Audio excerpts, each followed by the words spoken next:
ರಾಜ್ಯದಲ್ಲಿ ನಾಯಕತ್ವ ಬದಲಾವಣೆ ಚರ್ಚೆ ಜೋರಾಗಿದೆ. ಇದರ ನಡುವೆ ಸಿಎಂ ಸಿದ್ದರಾಮಯ್ಯ ಸಚಿವ ಸಂಪುಟ ಪುನರ್ರಚನೆಗೆ ಸರ್ಕಸ್ ನಡೆಸಿದ್ದಾರೆ. ಶಾಸಕರು ದೆಹಲಿ ಪ್ರವಾಸ ಕೈಗೊಂಡು ಹೈಕಮಾಂಡ್ ನಾಯಕರ ಭೇಟಿಯಾಗಿ ಒತ್ತಡ ಹೇರಿದ್ದಾರೆ. ಹೀಗಾಗಿ ಸಿಎಂ ಹೈಕಮಾಂಡ್ ಭೇಟಿಗೆ ಮುಂದಿನ ವಾರ ಮುಂದಾಗ್ತಾ ಇದ್ದು, ಅದಕ್ಕೂ ಮೊದಲು ಸಚಿವರ ಪ್ರೋಗ್ರೆಸ್ ಕಾರ್ಡ್ ಪಡೆಯೋದಕ್ಕೆ ಸಿಎಂ ರೆಡಿಯಾಗಿದ್ದಾರೆ. ಸಚಿವರ ರಿಪೋರ್ಟ್ ಆಧರಿಸಿ ಗೇಟ್ ಪಾಸ್ ಕೊಡೋದಕ್ಕೆ ಸಚಿವ ಸಂಪುಟ ಸರ್ಜರಿಗೆ ಸಿಎಂ ಸಿದ್ಧರಾಗಿದ್ದಾರೆ.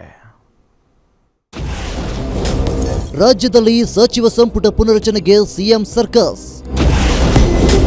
ಜೂನ್ ಮೊದಲ ವಾರದಲ್ಲಿ ಆಗುತ್ತಾ ಕ್ಯಾಬಿನೆಟ್ ಸರ್ಜರಿ.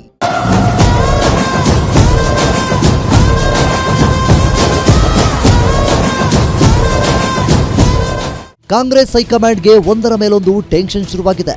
ಇಷ್ಟು ದಿನ ಸಿಎಂ ಕುರ್ಚಿಯನ್ನು ಹೇಗೆ ಸಾಲ್ವ್ ಮಾಡೋದು ಅಂತ ತಲೆ ಕೆಡಿಸಿಕೊಂಡಿತ್ತು. ಈಗ ಅದರ ಜೊತೆಗೆ ಕ್ಯಾಬಿನೆಟ್ ಸರ್ಕಸ್ ಟೆನ್ಷನ್ ಕೂಡ ಶುರುವಾಗಿದೆ. ಹಲವಾರು ದಿನಗಳಿಂದ ಸಚಿವ ಸಂಪುಟ ಪುನರಚನೆಯ ಕೂಗು ಕೇಳಿ ಬರ್ತಾ ಇದೆ. ನೂತನ ಶಾಸಕರು 2-3 ಬಾರಿ ಗೆದ್ದ ಶಾಸಕರು ಹಾಗೂ ಹಿರಿಯ ಶಾಸಕರು ಸಚಿವ ಸ್ಥಾನಕ್ಕೆ ಪೈಪೋಟಿ ನಡೆಸಿದ್ದಾರೆ. ಕೆಲವು ಶಾಸಕರು ದೆಹಲಿಗೆ ತೆರಳಿ ಹೈಕಮಾಂಡ್ ಜೊತೆ ಚರ್ಚೆ ಕೂಡ ಮಾಡಿ ಬಂದಾಗಿದೆ. ಇತ್ತ ಸಚಿವರು ಕೂಡ ತಮ್ಮ ಸ್ಥಾನ ಉಳಿಸಿಕೊಳ್ಳಲು ಲಾಬಿ ನಡೆಸಿದ್ದಾರೆ.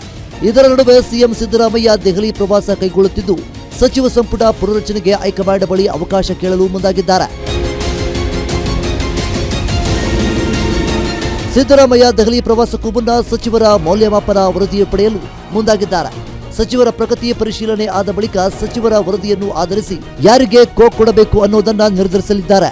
ಸಿಎಂ ಸಿದ್ದರಾಮಯ್ಯ ಅಂದುಕೊಂಡಂತೆ ಹೈಕಮಾಂಡ್ ನಾಯಕರ ಭೇಟಿಗೆ ಅವಕಾಶ ಸಿಕ್ಕರೆ ಜೂನ್ ಮೊದಲ ವಾರದಲ್ಲೇ ಸಚಿವ ಸಂಪುಟ ಪುನರಚನೆಗೆ ಸಿಎಂ ಸಿದ್ದರಾಮಯ್ಯ ಸಿದ್ಧರಾಗಿದ್ದಾರೆ. ಈ ಬಗ್ಗೆ ಸಿಎಂ ಆರ್ಥಿಕ ಸಲಹೆಗಾರ ಬಸವರಾಜ ರಾಯರೆಡ್ಡಿ ಸುಳಿವು ಬಿಟ್ಟುಕೊಟ್ಟಿದ್ದು, ಸಚಿವರ ಕಾರ್ಯವೈಖರಿ ನೋಡಿ ಹೈಕಮಾಂಡ್ ನಿರ್ಧಾರ ಎಂದಿದ್ದಾರೆ. ಸೋಮಾರಿಗಳಾಗಿಲ್ಲ, ಸ್ವಲ್ಪ ವಿಧಾನಸೌಧ ಕಡಿಮೆ ಬರ್ತಾರೆ ಏನೋ ಗೊತ್ತಿಲ್ಲ. ನಾನಂತೂ ಎಲ್ಲೂ ಮಂತ್ರಿಗಳು ನನಗೆ ಗೊತ್ತಿಲ್ಲ, ನಿಮ್ಗೆ ಅದಕ್ಕೆ ಹೇಳಿದೆ, ಬರ್ತಾ ಇಲ್ಲ ಅಂದ್ರೆ ಬರ್ಬೇಕು. ಅವರು ಸೋಮಾರಿಗಳಾಗಬಾರ್ದು. ಮತ್ತೆ ಹಂಗೇನಾದ್ರೆ ಬೇಗನೆ ರೀಸಾಫಲ್ ಮಾಡ್ಲಿ ಮುಖ್ಯಮಂತ್ರಿಗಳು, ತ್ವರಿತವಾಗಿ ರೀಸಾಫಲ್ ಇದೇ ತಿಂಗಳ ಮಾಡ್ಲಿ ಅಂತ ನಾನು ಒತ್ತಾಯ ಮಾಡ್ತೇನೆ. ಗೊತ್ತಿಲ್ಲ, ನನಗೆ ಗೊತ್ತಿಲ್ಲಪ್ಪ. 3 ವರ್ಷವಾದ್ರೂ ಸಿಎಂ ಕುರ್ಚಿ ಕದನಕ್ಕೆ ಸಿಕ್ತಿಲ್ವಾ ಕ್ಲೈಮ್ಯಾಕ್ಸ್? ಮತ್ತೆ ಹೈಕಮಾಂಡ್ ಭೇಟಿಗೆ ಮುಂದಾದ ಡಿಕೆಶಿ.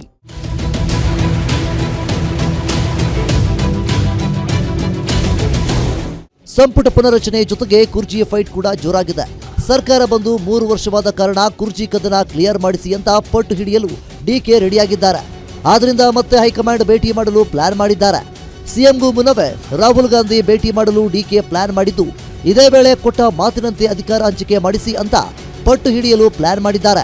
ಮೊದಲು ಅಧಿಕಾರ ಹಂಚಿಕೆ ಇತ್ಯರ್ಥ ಮಾಡಿ ಆಮೇಲೆ ಸಂಪುಟ ಪುನರಚನೆ ನೋಡೋಣ ಅಂತ ಹೇಳೋ ಸಾಧ್ಯತೆ ಇದೆ. ರಾಜ್ಯದಲ್ಲಿ ಕಾಂಗ್ರೆಸ್ ಸರ್ಕಾರ 3 ವರ್ಷ ಪೂರೈಸಿದೆ.